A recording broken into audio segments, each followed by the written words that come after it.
mu bidatunganye ntitwabishobora. Pawulo yavuze ijambo ryiza aravuga ngo shobozwa byose na Kristo umpa imbaraga.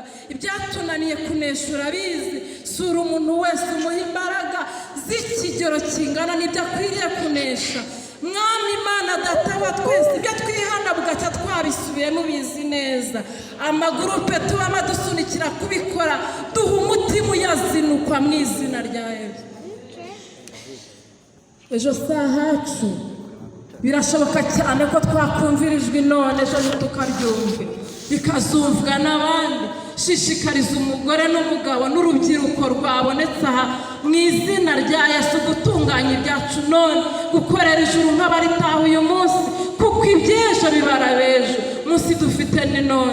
Turagushimiye ko twumvise, turagushimiye ko uduhaye imbaraga zidasanzwe, kandi turagushimiye ko tubabariye ibyaha by'uburyo butandukanye biri muri twe. Uduteresha intambwe idasubira inyuma. Magambo yawe Mwami tuyaha agaciro, tuyagenderemo, tuyibwire ku manywa na nijoro. Nibwo tuzaronka umugisha uguturukaho, nibwo tuzakizwa, nibwo uzatureba neza. Kandi nutureba neza Kibogora yose izacanirwa n'iyo neza yawe. Nutureba neza abo duturanye bazabimenya. Nituva mu byaha n'aba tubikorana bazahindukira, kandi niyo batahindukira uturinde Mwami Imana yacu kwimika ibyaha, ahubwo uduhe kubihara kuko ariko twifuza. Urakoze ko utwumviye. Umugisha umugaragu wakoresheje none, kandi ugumye uturemera ibihe byiza, ugumye udutumeho intumwa zawe, ugumye urarike Mwami Data wa twese. Uroye abantu baraha na Kibogora uko ingana ntidukwiriye, ariko urarike ukore ku mitima y'abantu mu buryo butandukanye. Mu izina rya Yesu Kristo turagutumye ngo aho tutagera uhagere.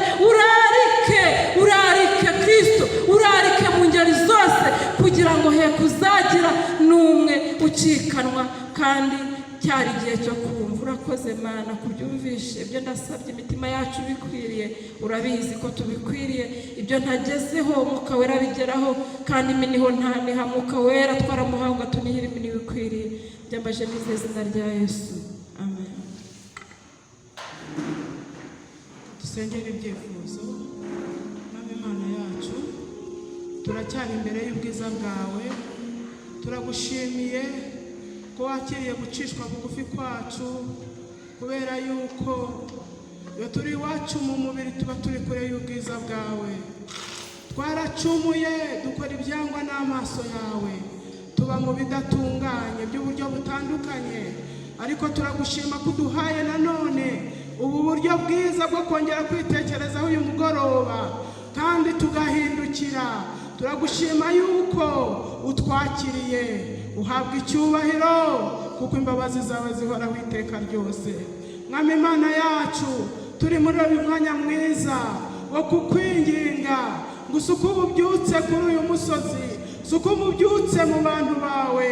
Uwiteka, turakwinginze kugira ngo uwo mwuka mwiza w'ububyutse utumanukire, muntu wese ku giti cye, muntu wese mu ruhande rwe.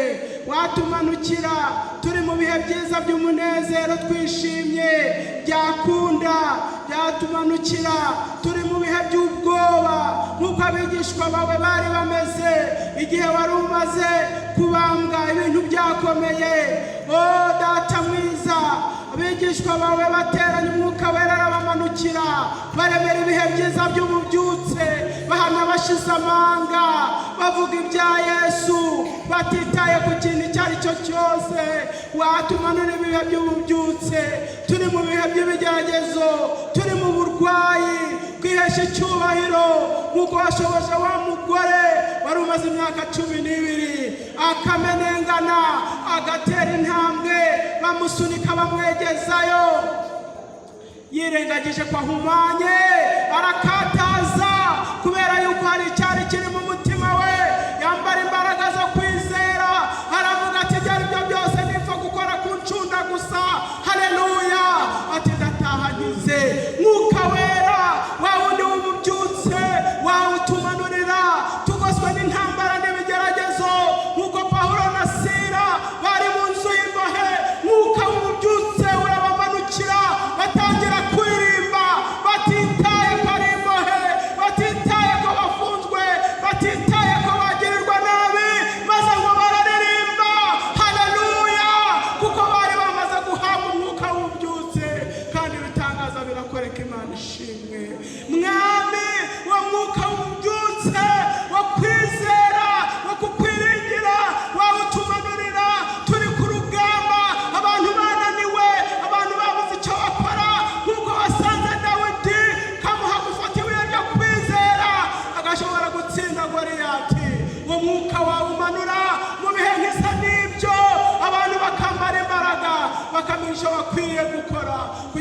izina ryawe rihimbazwe. Uwo mwuka utumanurire mwana w'intama w'Imana, ubwo tumaze kuva mu bidatunganye kandi imitima yacu ifashe intego, reka twambara umwambaro Uwiteka Imana twambitswe nawe, utuburaniye, utwambuye ubushwambagara, ukatwambika umwambaro mwiza, tukuzura ububyutse, tukaguhamya dushize amanga, kugira ngo abaturebyeho bashobore kukubona kandi bahimbaze Imana yo mu ijuru. Uwo mwuka niwe uzadushoboza kwera imbuto ndetse nyinshi zikagumaho. Uwo mwuka niwe uzadutegeka uburyo bwose bwo kutuyobora kubaha amategeko yawe, kugira ngo tumere nka cya giti cyatewe hafi y'umugezi, igihe cyose ibibabi byacu ntibyume kandi icyo dukoze kitubere cyiza. Urakoze cyane kuko uyu mwuka ugiye kumanurira hano Ikibogora mu izina rya Yesu. Uyu muriro ukazakwira n'ahandi, kandi koko tugakenyera tugakomeza, amatabaza yacu agahora yaka, maze ubwo uzaza ukazatubonera kure. Haleluya! Ukavuga uti ngabariya babane nacunguje amaraso yanjye. Urakoze cyane Mana, kuko ibihe byose biri mu kuboko kwawe. Turagushimira ibi bihe byiza waturemeye, turagushimira umugambi mwiza udufiteho, uwudukomereze kubw'ubuntu bwawe n'imbabazi zawe. Turinde gucogora no gusubira inyuma, ahubwo uduhe uburyo bwiza bwo gutera intambwe tujya mbere kubw'ubuntu bwawe n'imbabazi zawe. Uwiteka we, dusengera abari mu bibazo, dusengera abari mu ntambara, dusengera biriya bihugu. Uwiteka, dusengera abantu bo muri Ukraine, dusengera abantu bo mu Burusiya, hari ibibazo bikomeye. Turakwinjiza kugira ngo wegera abagore batwite, wegera abasaza n'abakecuru badashoboye guhunga, wegera abana batoya, wegera abantu bawe uburyo bwose bagutakira, ubumve kandi ubatabare muri za nzira nyinshi. Ujye urengera abantu bawe, nabo ubarengere kubw'ubuntu bwawe n'imbabazi zawe. Tuyoborwe icyo kuvuga, imitima yacu y'ibirenge igira ubwoba. Mwami, turakwinjiza kugira ngo utabare abantu bawe. Icyo nzi ni uko utabura kugira, kuko uri Imana ishoboye byose. Urakoze cyane Mana, kuko wabanye natwe ukatugirira neza, ukaduha kunezererwa imbere yawe. Ukomeze kubana natwe, kandi nyine koko niko Dawidi yavuze amaze kubyitegereza, abonye ukuntu ugira neza, abonye ukuntu ukora ibitangaza, abonye ukuntu urengera abantu bawe, afata umwanzuro aravuga ati nanjye nzaba mu nzu y'Uwiteka iteka ryose. Natwe nicyo twifuza, kuba muri uwo murongo mwiza. Reka tuhagume, ni ukuri, reka tuhagume, reka tuhagume kandi twongere tuhagume, kubera ko ariho gutabarwa kwacu kuri. Urakoze kubyumva no kubikora mu izina rya Yesu Kristo umwami wacu, amen. Haleluya. Haleluya. Muratwihanganira, hari gahunda tutabashije kubaha,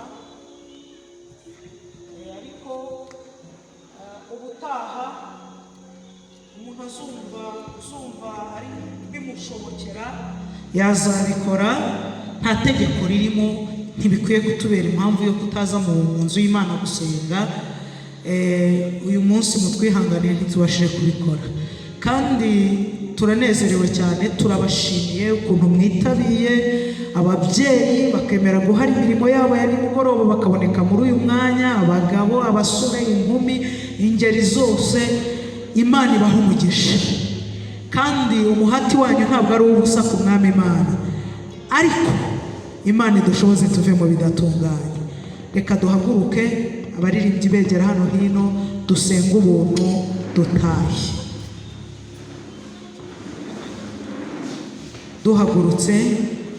Duhagurutse twese dusenga ubuntu dutahe.